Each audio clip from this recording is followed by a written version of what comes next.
In the great words of Liam Cohen, Duval.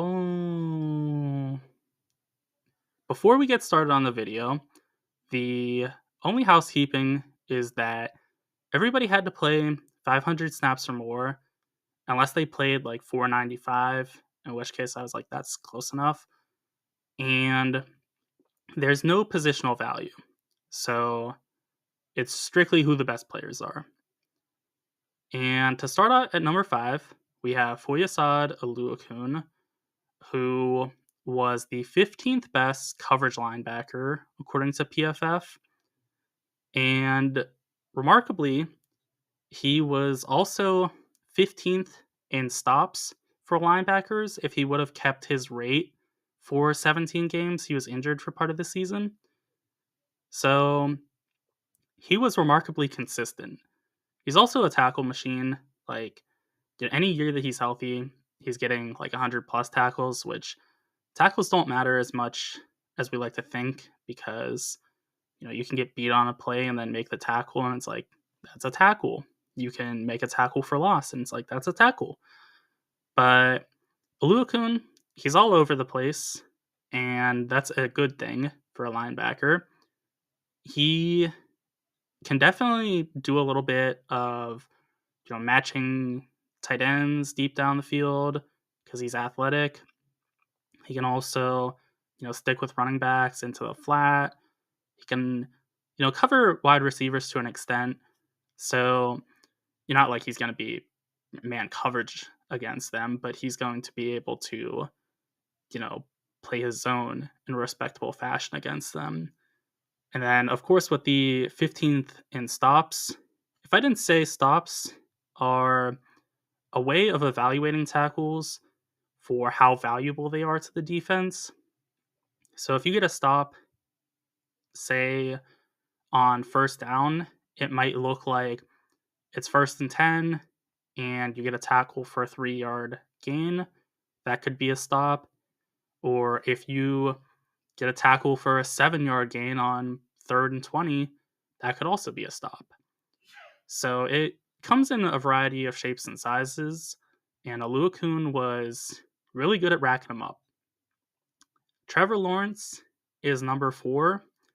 He was 7th in yards per completion, and that shows he was able to get the ball downfield. He also benefited a little bit from receivers that could win deep downfield, and he also was a respectable 17th in quarterback rating. That's obviously not great. There's 32 starting quarterbacks, but he was, not in the greatest situation. His offensive line was rather poor, and he was, tasked with not having the greatest run game for a lot of the year as well. So he definitely, was behind the 8 ball a little bit, but he still produced at a respectable level. So he's our 4th player. Number 3 is Devin Lloyd. He had the lowest missed tackle percentage for all linebackers. You can't do better than that. And he was also, as a whole, PFF's 12th best linebacker. So he was good no matter how you slice it. I think he's best as kind of like a thumper more so than being like the lead coverage guy. I think it's good that he has Oluokun to balance him out a little bit because Lloyd can blitz well. He can stuff the run. He's obviously great at tackling. He's not horrible in coverage. I just don't feel as confident in him as I do like Oluokun. So maybe that's a me, thing. Maybe Lloyd is actually, as good in coverage. At number 2, we have, this was a very, tight one, Brian Thomas Jr. By my metric, he had 57 points, and the number 1 player had 58. So it was very close. Thomas was 6th in touchdowns, and he was also 6th in yards per route run, which goes to show you he was doing it in a conventional manner, and he was also doing it in an advanced analytics manner. Touchdowns, they're very good. They are what you play for, but you have to also be productive throughout the whole field.